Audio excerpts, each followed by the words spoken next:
Salut mes chers élèves, toujours dans le but de vous aider à mieux préparer le bac. Ok, donc aujourd'hui nous allons résoudre un exercice basé sur la résolution d'une équation complexe à haut degré. Voici l'exercice. Soit dans C l'équation d conu Z. E, Z cube moins 12Z carré plus 48Z moins 128 égale à 0. 1. Vérifiez que 8 est une solution de l'équation E, puis déterminer les nombres réels alpha, bêta, lambda, tels que pour tout nombre complexe Z, Z cube moins 12 Z carré plus 48Z moins 128 soit égal à Z moins 8 facteur de alpha Z carré plus bêta Z plus lambda. Ici c'est alpha Z carré. Alpha Z carré plus bêta Z plus lambda. Ok, donc après avoir prouvé que 8 est une solution de l'équation E, ensuite on demande de montrer que l'expression en Z qui s'annule peut s'écrire sous la forme Z-8 facteur de alpha Z carré plus bêta Z plus lambda, où alpha, bêta et lambda sont des réels à déterminer. Maintenant, dans la deuxième partie de l'exercice, on demande de résoudre l'équation E. Cette équation-là, on va la résoudre dans la deuxième partie de l'exercice. Et dans la troisième partie de l'exercice, on donne OUV. Ok, OUV est un repère orthonormal direct. Ok, c'est un repère orthonormal direct du plan. L'unité graphique est 1 cm. On considère les points A, B, C d'affixes respectives. A égale à 2 moins 2i radical de 3. B est égal à 2 plus 2i radical de 3. Et C égale à 8. Ok, donc dans cette partie 3, on donne deux volets. Ok, donc le premier volet, c'est calculer le module et un argument de A, puis placer les 3 points A, B et C. Donc, on demande de calculer le module et un argument du nombre complexe A. Pourquoi? Parce que avec quoi nous allons pouvoir placer A plus facilement. Ok, puisque les coordonnées, ok, donc du point A associé à l'affixe A, ok, donc le nombre complexe petit a pour image grand A, eh bien grand A va avoir moins 2 racine carrée de 3 comme ordonnée. Puisque moins 2 racine carrée de 3 n'est pas un nombre exact, eh bien on ne va pas pouvoir placer l'ordonnée du point A dans une position exacte. Eh bien, c'est pourquoi on nous demande d'utiliser le module et un argument de A. Donc, avec quoi nous allons pouvoir placer le point A dans sa bonne position ou dans sa position exacte. Et ensuite, peut-être avec A, on va pouvoir trouver B, ok, parce que B est le conjugué de A.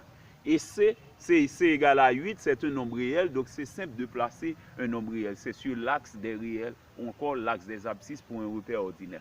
Maintenant, dans la partie B, qu'est-ce qu'on demande de faire? C'est de calculer le complexe Z égale à A moins C sur B moins C. Ok? Calculer le complexe Z égale à A moins C sur B moins C. Et ensuite, déterminer son module et son argument. Et ensuite, interpréter géométriquement le résultat, en déduire la nature, ok, du triangle ABC. Ok, donc d'abord, on demande de calculer le module, ok, calculer son module et son argument. Donc le module est un argument de Z. Et ensuite, après avoir trouvé le module et un argument de Z, on demande d'interpréter géométriquement le résultat. On a déjà vu ça dans les cours précédents, comment interpréter géométriquement un résultat, ok, donc d'un nombre complexe qui se présente sous la forme d'un rapport. Le rapport de deux différences de deux nombres complexes. Ok, donc on déduit la nature du triangle ABC. Ok, donc c'est tout ce que nous allons faire dans le cours d'aujourd'hui. Donc, si vous n'êtes pas encore abonné à mon channel YouTube, je vous prie de bien vouloir le faire. C'est Jimmy Dieveil, votre enseignant de mathématiques, compétent et expérimenté. Maintenant, passons à la résolution. Donc, dans la première partie, donc, dans les données de l'énoncé, on donne l'équation E. Et dans la première partie, on demande de vérifier que 8 est solution de E, ok, de l'équation E. Eh bien, ce que nous faisons, nous écrivons l'équation, ok, voici l'équation E, c'est Z cube moins 12Z carré plus 48Z moins 128 égale à 0. Eh bien, si 8 est solution de E, eh bien, en remplaçant Z par 8, eh bien, ça va donner 0 assurément. Eh bien, nous écrivons 8 au cube, moins 12 par 8 au carré, plus 48 par 8, moins 128 égale à 0. 8 au cube donne 512, moins 12 par 8 au carré.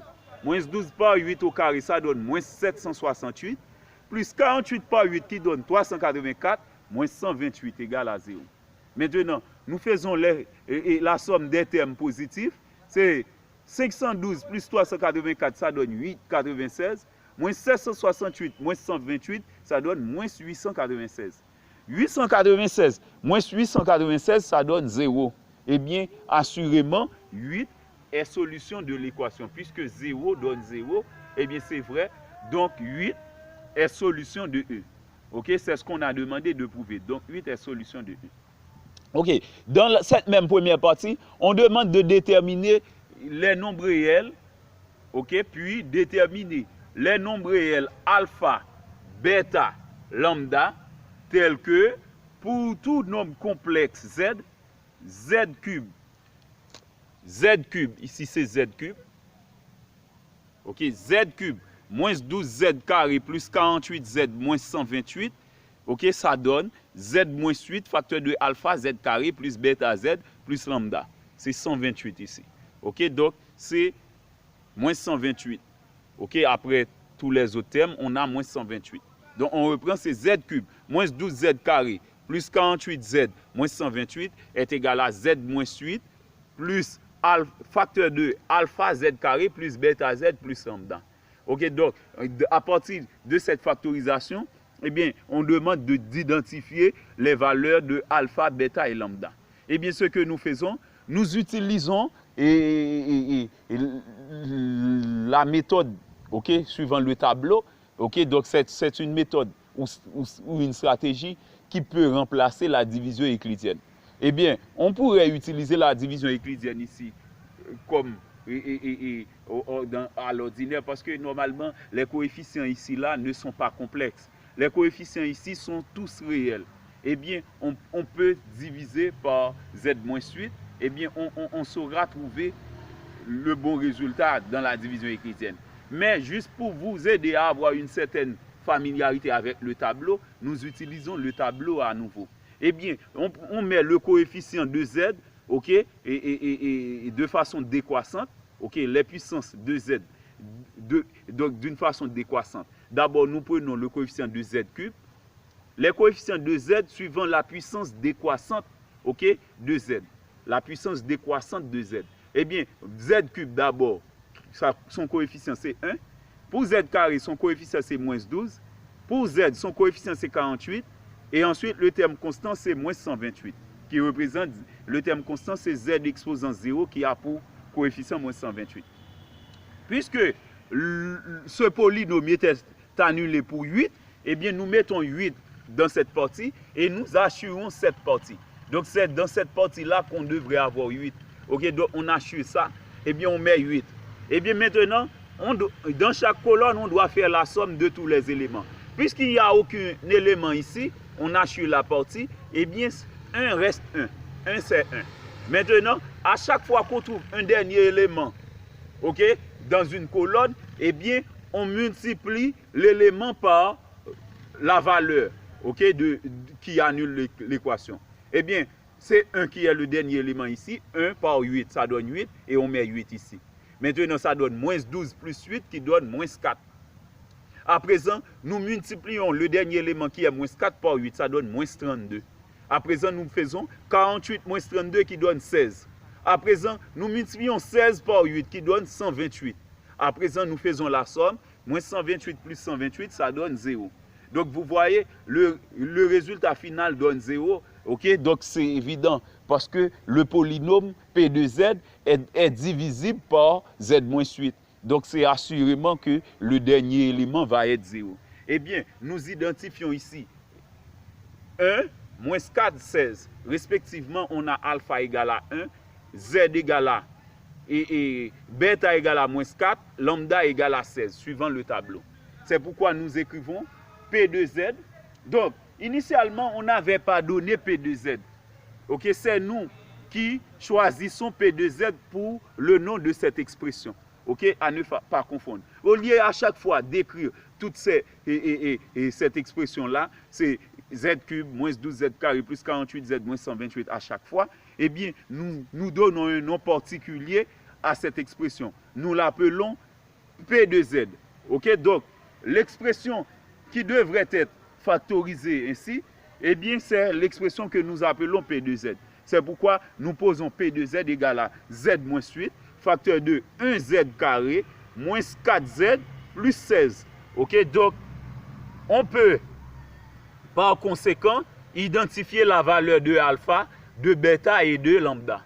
Eh bien, puisque P de Z était égal à Z moins 8 facteur de alpha Z carré plus bêta Z plus lambda, eh bien, par analogie, nous pouvons dire que alpha donne 1, bêta donne moins 4 et lambda donne 16. Ok? C'est ce que nous écrivons ici. Ok? Alpha donne 1, bêta donne moins 4, lambda donne 16. Ok? Donc, si vous voyez que dans vos résolutions, vous trouvez d'autres valeurs possibles, c'est que vous avez commis au moins une erreur. Donc, ce sont ces valeurs exactement qu'on doit trouver pour alpha, bêta et lambda respectivement. C'est 1 moins 4, 16. Maintenant, dans la deuxième partie, on demande de résoudre E. Ok, c'est bien facile. Puisqu'on connaît une factorisation de P de Z qui était du troisième degré, eh bien, pour résoudre E, il suffit d'utiliser l'expression factorisée. On a à présent une équation produit. Eh bien, on annule chaque facteur séparément. D'une part, on va avoir Z moins 8 égale à 0 qui donne Z égale à 8. D'autre part, on va avoir Z carré moins 4Z plus 16 égale à 0. Ok, donc, puisque le coefficient de Z est pair, eh bien, suivant un cas particulier pour la résolution d'une équation du second degré, nous calculons delta prime. Delta prime, c'est B prime carré moins AC. Ok, donc ce n'est pas très lisible. Ok, donc c'est B prime carré moins AC. Eh bien, que représente B prime? B prime, c'est la moitié de B. Ok, donc ici, c'est bêta qu'on avait trouvé, mais dans la formule d'une équation du second degré, ordinairement, on dit AX carré plus BX plus C ou encore AZ carré plus BZ plus C. Ok, B ici représente moins 4. La moitié de B, c'est donc moins 2. Okay, donc B prime donne moins 2. C'est pourquoi on a delta prime égale à moins 2 au carré, moins A qui représente le coefficient de Z carré, par C qui est 16. Eh bien, on a moins 2 au carré. Ici, c'est moins 2. Ok, donc c'est moins 2. Ok, ce n'est pas très lisible, mais c'est moins 2 que j'ai écrit au tableau. Ok, c'est moins 2 au carré, moins 1 par 16. Ok, maintenant, que vaut moins 2 au carré? Ça donne 4. Moins 1 par 16, ça donne moins 16. On a 4 moins 16 pour delta prime, qui donne moins 12. Ok, si c'était dans R, la solution serait vide pour cette partie. Ok, c'est seulement 8 qui sera de la solution, si c'était dans R. Mais puisqu'on est dans C, eh bien, nous transformons moins 12 en 12 I carré. Puisque I carré donne moins 1, donc 12 c'est 12. Moins 12, c'est 12 par moins 1. Eh bien, 12 par moins 1 n'est autre que 12 par I carré. Eh bien, delta prime donne 12 I carré. Donc, une racine carrée de delta prime est U égale à I racine carrée de 12. C'est-à-dire, nous extrayons la racine carrée de I carré qui donne I et la racine carrée de 12. Puisque 12 n'est pas un carré parfait, ça reste racine de 12. Racine de 12 n'est autre que 3 racines. Et donc, c'est 2 racines carrées de 3 pour racine carrée de 12. Donc, parce qu'on va avoir 3 par 4. Ok? Racine carrée de 12, c'est racine carrée de 3 par 4 qui donne 2 racines carrées de 3. Parce que la racine carrée de 4 donne 2. Eh bien, on fait 2 racines carrées de 3 par I qui donne 2I racines carrées de 3 qui représente une racine carrée de delta prime. Eh bien, maintenant, pour trouver les deux autres racines, nous appelons le premier Z', c'est moins B' plus U sur A. B', c'était moins 2, moins B' devient plus 2. Plus U, c'est 2i racine carrée de 3 sur A qui vaut 1. Ok, qui donne 2 plus 2i racine carrée de 3. L'autre, Z second, c'est moins B' moins U sur A. Moins B', c'est 2 moins 2i racine carrée de 3 sur 1. Qui donne 2 moins 2i racine carrée de 3. Ok, donc, vous voyez, on trouve Z' et Z second, deux racines complexes conjuguées. Donc, c'est évident parce que lorsqu'on résout une équation du second degré à coefficient réel, lorsque le discriminant donne un nombre strictement négatif, assurément qu'on va avoir deux racines complexes conjuguées. Donc, c'était prévisible un tel résultat. Eh bien, l'ensemble des solutions de E, c'est 8 la solution réelle, et ensuite 2 plus 2i racine carrée de 3, 2 moins 2i racine carrée de 3, ou encore 8, 2 plus ou moins 2i racine carrée de 3. Ok, donc c'est la solution finale pour l'équation, pour la solution de E. Maintenant, dans la troisième partie, on donne OUV. OUV est un plan, est un repère orthonormal du plan. Ok, je reprends. OUV est un repère orthonormal direct du plan. OUV est un repère orthonormal direct du plan. L'unité graphique est 1 cm. On considère les points A, B, C d'affixes respectives. A égale à 2 moins 2i racine carrée de 3, B égale à 2 plus 2i racine carrée de 3 et C égale à 8. Eh bien, on veut placer, ok, dans la partie A, ok, les points A, B, C ayant pour affixe respective A, B, C, ok, que nous venons d'appeler. Ok, donc, on suppose que A donne 2 moins 2i racine carrée de 3, B, 2 plus 2i racine carrée de 3, C égale à 8. Donc, on veut placer ces points. Mais on nous donne une indication, on demande de calculer le module et un argument de A, et ensuite placer les 3 points A, B et C. Eh bien, ce que nous faisons, nous écrivons le nombre complexe A. Eh bien, pour calculer le module de nombre complexe, vous avez déjà la règle, c'est prendre la racine carrée de la partie réelle au carré, plus la partie imaginaire puis au carré. La partie réelle, c'est 2, on a 2 au carré, plus la partie imaginaire puis c'est moins 2 racine carrée de 3 au carré. 2 au carré donne 4, moins 2 au carré donne 4 par radical de 3 au carré qui donne 3. On a 4 plus 4 par 3. 4 par 3 donne 12, 12 plus 4, 16. On a module de A égale à racine carrée de 16 qui donne 4. Et bien à présent, un argument de A, un argument du nombre complexe A, donc nous l'appelons θ. Ok, suivant la règle, il faut prendre cos θ égale à partie réelle sur module. Ok, module c'est 4, et bien c'est 2 sur 4. Ok, pour cos θ, 2 quarts, en simplifiant par 2, ça donne 1 demi. Maintenant, pour sin θ, c'est la partie imaginaire pure, ok, qui est moins 2 racine carrée de 3 sur 4. C'est sin θ égale à moins 2 racine carrée de 3 sur 4. En simplifiant par 2, ça donne moins racine carrée de 3 sur 2. Donc, nous remarquons que le cosinus est strictement positif et le sinus est strictement négatif. Et bien, suivant le tableau des arguments, on doit prendre moins la valeur possible pour le cosinus. Quel aquamacap dont le cosinus donne 1 demi? C'est pi sur 3. C'est cos pi sur 3 qui donne 1 demi. Eh bien, puisque le sinus est strictement négatif, le cosinus est strictement positif, eh bien, le tableau des arguments nous ordonne à prendre moins pi sur 3 comme argument. Eh bien, c'est pourquoi le nombre complexe A, 2 moins 2i racine carrée de 3, a pour module 4 et pour argument moins pi sur 3. Donc, forme polaire 4 moins pi sur 3. Donc, dans l'exercice, ce n'est pas seulement le module de et un argument de A qu'on devrait avoir pour placer les points A, B, C. On devrait avoir également le module et un argument de B. OK? Parce que les coordonnées du point B vont être difficiles à placer également. Donc, le point B, donc ce sera difficile à trouver une position exacte pour la position du point B. Parce que normalement, 2 racine carrée de 3 n'est pas un nombre réel exact. C'est un nombre irrationnel pur, 2 racine carrée de 3. Et bien, par conséquent, nous utilisons, puisqu'on connaît le module et un argument de A, et A représente le conjugué de B, ou encore B est le conjugué de A. A, c'est 2 moins 2i racine carrée de 3, alors que B, c'est 2 plus 2i racine carrée de 3. Eh bien, suivant les règles que nous avons appris, sur le module et un argument de nombre complexe, lorsqu'on a deux nombres conjugués, deux nombres complexes conjugués ont le même module, mais d'arguments opposés. Eh bien, même module 4, 4, argument opposé, c'était moins pi sur 3, eh bien, ça devient pi sur 3. Eh bien, B a pour module 4 et pour argument pi sur 3. Eh bien, maintenant, pour placer le nombre complexe B, ce qu'on fait, puisque ces deux nombres complexes-là ont le même module 4, 4. OK? Donc, nous supposons qu'il y a un cercle de centre O et de rayon 4. OK? Donc, voici le repère orthonormal direct OUV. OK? OUV. OK? Avec ce repère orthonormal direct OUV, OK? Donc, voici une unité ici, une unité. Eh bien, après 4 unités, nous prenons le compas suivant le cercle de centre O et de rayon 4, eh bien, nous traçons un cercle. OK?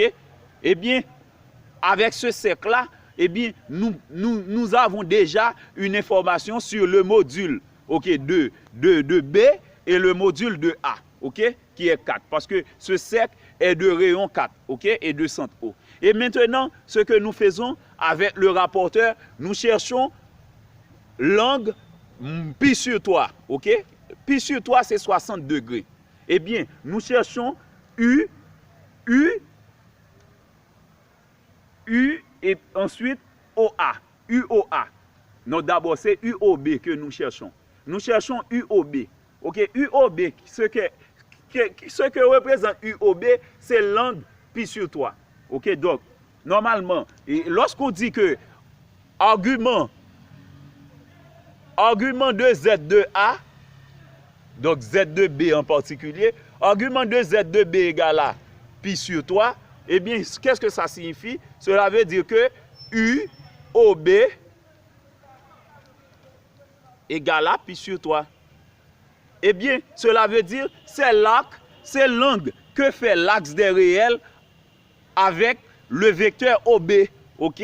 Voici le vecteur OB, voici l'axe des réels. Eh bien, suivant le rapporteur, nous cherchons 60 degrés. OK? Donc, c'est 60 degrés, c'est cet arc-là. OK? Ce petit arc-là, ça vaut 60 degrés. OK? Donc, c'est 60 degrés. Eh bien, suivant la mesure 60 degrés, nous traçons cette ligne OB. Eh bien, la position, OK? L'endroit où cette ligne, ou cette demi-droite coupe le cercle, donne directement la position du point B. Eh bien, pour le point A, on fait de même. Argument de Z de A, c'était moins pi sur 3. Eh bien, puisque argument de Z de A donne pi sur 3, moins pi sur 3, argument de Z de A donne moins pi sur 3, eh bien, UOA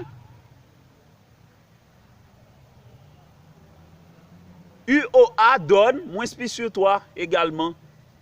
UOA, c'est l'arc, OK, que fait, c'est l'angle formé entre l'axe des réels, OK, et le vecteur OA. OK, donc, nous plaçons le rapporteur ici, puisque c'est moins pi sur 3, eh bien, ça se trouve dans le 4e cadran. OK, donc, je parle de cadran ici. Il est vrai qu'on n'a pas un cercle trigonométrique, mais cependant, dans le sens inverse, OK, donc on fait une marche en arrière. OK, donc si ici, par hypothèse, on considérait ici, dans le sens du premier cadran, eh bien, dans ce sens, on va avoir le 4e cadran. Mais c'est donc le sens moins, le signe moins ici, nous dit dans quel sens qu'on doit marcher, parce que le repère est orthonormé direct. Eh bien, pour avoir moins, eh bien, on doit faire une marche arrière. Eh bien, c'est pourquoi nous prenons l'arc moins pi sur 3, eh bien, c'est dans ce sens. OK, dans le rapporteur, on ne va pas avoir moins 60 degrés, mais c'est suivant la position, OK, c'est suivant l'orientation qu'on peut interpréter ce signe moins. Eh bien, on prend 60 degrés dans le sens inverse. 60 degrés, c'était dans ce sens, mais moins 60 degrés, c'est dans le sens inverse, OK, qui nous donne la position du point A. Donc, comme pour tout à l'heure, nous faisons une ligne, l'endroit où cette demi-droite, OK, qui nous donne l'angle 60 degrés, l'endroit où cette demi-droite coupe le cercle, nous donne la position du point A. Maintenant, pour le point C, c'était 8. Eh bien, nous positionnons C après 8 unités sur l'axe des réels. Parce que c'est le point C va avoir comme coordonnée 8, 0. Eh bien, c'est pourquoi nous prenons la position du point C dans cette partie. Eh bien, à présent, nous faisons, ok, et nous traçons un triangle, ok, qui relie les 3 points A, B et C. Ok, donc, voici A, C, B. Donc, dans le repère orthonormal direct, c'est un triangle ACB qu'on a. Ok, donc c'est dans ce sens-là qu'on doit lire ça. Mais ce n'est pas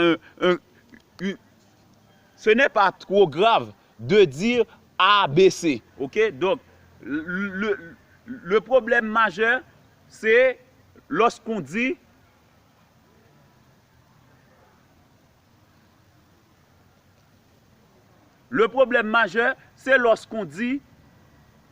et lorsqu'on lit les angles, ok?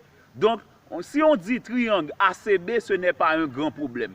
Si on dit un triangle ABC, mais dans le sens direct, on doit dire triangle ACB, ok? Dans le sens direct. Mais si on dit triangle ABC, ce n'est pas un grave problème. Donc, le problème majeur, c'est dans l'orientation des angles. Ok? Si ici, c'est pi sur 3, eh bien, dans l'autre sens, on doit avoir moins pi sur 3. Mais si on dit ACB, c'est de façon formelle on lit ça ACB. Mais si quelqu'un dit ABC, c'est dans le sens indirect qu'il lit le triangle, mais ce n'est pas un grave problème, ok, pour la lecture des points. Mais c'est pour la lecture des angles que le problème est majeur. Ok, donc il faut éviter de lire les angles de n'importe quelle façon. Ok, maintenant pour la partie B, on nous donne le nombre complexe Z égale à A moins C sur B moins C. Ok, donc on nous demande de trouver le module et un argument, ok, du nombre complexe Z. Eh bien, nous remplaçons A par sa valeur, c'était 2 moins 2i racine carrée de 3. C par sa valeur qui donne 8. B par sa valeur 2 plus 2i racine carrée de 3. Moins C à nouveau qui donne moins 8. On fait la réduction. 2 moins 8 donne moins 6. Moins 2i racine carrée de 3. 2 moins 8 donne moins 6 plus 2i racine carrée de 3. Ok, maintenant, nous simplifions par 2. Ok, donc, moins 6 divisé par 2 donne moins 3. Moins 2i racine carrée de 3, ça donne moins i racine carrée de 3. Nous simplifions tous les termes dans chaque rapport, dans chaque élément du rapport par 2. Ok? Et au déno, on a moins 3 plus i racine carrée de 3. À présent, nous transformons 3 en racine carrée de 3 au carré. C'est pourquoi moins 3 devient moins racine carrée de 3 au carré, moins i racine carrée de 3. Au déno, on fait la même chose. Moins racine carrée de 3 au carré plus i racine carrée de 3. Maintenant, nous simplifions chaque élément par racine carrée de 3, comme pour tout à l'heure. Ok, tout à l'heure, on simplifiait par 2. À présent, nous simplifions par racine carrée de 3. Moins racine carrée de 3 au carré sur racine carrée de 3, ça donne moins racine carrée de 3. Moins i racine carrée de 3 sur racine carrée de 3, ça donne moins i. Ok, on fait de même au déno, ça donne moins racine carrée de 3 plus i. Ok, maintenant, on a le rapport de deux nombres complexes. Nous prenons le soin de multiplier le numé et le déno par le conjugué du déno. Ok, d'abord, juste avant même de multiplier le numé et le déno par le conjugué du déno, nous multiplions le numé et le déno par moins 1. Moins racine carrée de 3 moins i donne radical de 3 plus i en multipliant par moins 1. Et le déno en multipliant le déno par moins 1, ça donne radical de 3 moins i. Et bien maintenant, nous prenons le soin de multiplier le numé et le déno par le conjugué du déno. Le conjugué du déno, c'est radical de 3 plus i. Eh bien, nous multiplions le numé et le déno par radical de 3 plus i. C'est pourquoi le numérateur devient radical de 3 plus i par radical de 3 plus i, qui donne radical de 3 plus i au carré. A moins b, facteur de a plus b, ça donne a carré moins b carré. Ok, donc, on a 3 pour le numérateur. C'est a plus b au carré, c'est le premier au carré qui donne radical de 3 au carré qui donne 3, plus 2 fois le premier par le second qui donne 2 racine carré de 3i, plus le second au carré qui donne i carré. Pour le déno, c'est radical de 3 au carré qui donne 3, moins i au carré qui donne, moins i carré qui donne 1, ok? I carré donne moins 1, moins par i carré, donc ça donne plus 1. Maintenant, nous réduisons à nouveau. I carré donne moins 1, eh bien c'est pourquoi on regroupe 3 et moins 1. Ça donne 3 moins 1, plus 2 racine carrée de 3i, sur 3 plus 1 qui donne 4. 3 moins 1 donne 2, plus 2 racine carrée de 3i sur 4. à présent, nous divisons chaque élément, ok? Chaque élément du numérateur par 4. Ça nous donne z égale à 2 quarts plus 2 racines carrées de 3 sur 4 i. 2 quarts c'est 1 demi. 2 racines carrées de 3 sur 4, ça donne radical de 3 sur 2. Ok, donc suivant le tableau qui permet de calculer un argument de nombre complexe, cos pi sur 3 donne 1 demi, sin pi sur 3 donne radical de 3 sur 2. Et bien par conséquent, on a z égale à cos pi sur 3 plus i sin pi sur 3. Donc z donne expo i pi sur 3. Ok, donc le module de z ici c'est 1. Un argument de z c'est pi sur 3. Ok, donc on a demandé le module et un argument de z, c'est bien 1 pi sur 3 respectivement. Le module c'est 1, un argument c'est pi sur 3. Maintenant, on nous a demandé, disons, d'interpréter géométriquement, ok, le rapport z égale à a moins c sur b moins c. Eh bien voilà, c'est z égale à a moins c sur b moins c. Eh bien, que représente petit a? Petit a c'est la fixe du point A. Petit c la fixe du point C. Petit b la fixe du point B. Eh bien c'est pourquoi nous écrivons z égale à z de a moins z de c sur z de b moins z de c. Eh bien, z de a moins z de c, c'est la fixe du vecteur CA. Z de b moins z de c, c'est la fixe du vecteur CB. Ok, donc, si nous prenons module de chaque membre, on va avoir module de z égale à module de z de CA sur z de CB.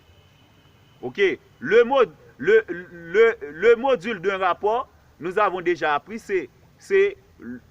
le module d'un rapport, c'est le rapport des modules. Eh bien, c'est pourquoi on peut prendre module de z de CA sur module de z de CB. Or, le module de la fixe d'un vecteur, c'est déjà le module de ce vecteur. Donc, le module de la fixe du vecteur CA, c'est le module du vecteur CA. Le module de la fixe du vecteur CB, c'est le module du vecteur CB. Et le module de Z, c'était 1. C'est pourquoi on a 1 égale à module de CA sur module de CB. Module de CA, c'est CA. Module de CB, c'est CB. Eh bien, on a, en faisant le produit des extrêmes est égal à celui des moyens, CA donne CB. Donc, le triangle est isocèle en C. OK? Donc, ça, c'est une première information. Pourquoi dit-on que le triangle est isocèle en C? On a deux côtés égaux dans le triangle ACB. OK? Le triangle ACB possède deux côtés égaux qui est en C. Donc, c'est en C que ce triangle est isocèle. OK? Maintenant, je vous avais appris ou conseillé, lorsque vous trouvez que le triangle est isocèle, il faut continuer avec les raisonnements. Parce qu'un triangle isocèle pourrait être équilatéral. OK? Un triangle équilatéral, c'est un triangle qui est isocèle dans tous ces trois sommets. Eh bien, c'est pourquoi nous devrions continuer. Eh bien, nous utilisons la notion argument également. Argument de Z, c'est argument de Z de CA sur Z de CB, puisque Z était égal à Z de CA sur Z de CB. Eh bien, suivant les propriétés, OK, les interprétations géométriques du module de nombre complexe, eh bien, argument de Z de CA sur Z de CB, c'est UCA moins VCB. OK, donc, maintenant, nous faisons argument de Z. On a calculé ça tout à l'heure, c'était pi sur 3. On remplace argument de Z par pi sur 3. Eh bien, UCA moins VCB, c'est CBCA. OK, donc, on a à présent l'angle CBCA. OK, l'angle CBCA vaut pi sur 3. Eh bien, puisque c'est C qu'on a dans l'origine, on pourrait avoir également BCAC. BCAC ou CBCA donne l'angle C dans le triangle ACB. Eh bien, l'angle C a pour mesure 60 degrés ou pi sur 3 radians. Eh bien, le triangle ABC, qui est isocèle, est aussi isocèle en un angle de 60 degrés. Le triangle ABC étant isocèle en un angle de 60 degrés, alors c'est un triangle équilatéral. OK, ça, c'est un théorème très utilisé dans les classes fondamentales. OK, un triangle qui est isocèle en un angle de 60 degrés est un triangle équilatéral. Eh bien, c'est pourquoi on peut en conclure que le triangle ACB ou encore ABC est un triangle équilatéral. C'était tout pour aujourd'hui. J'attends vos questions et vos supports également. OK, donc ainsi je vais pouvoir travailler beaucoup plus colossal. OK, je vais travailler beaucoup plus agréablement. Merci et à la prochaine.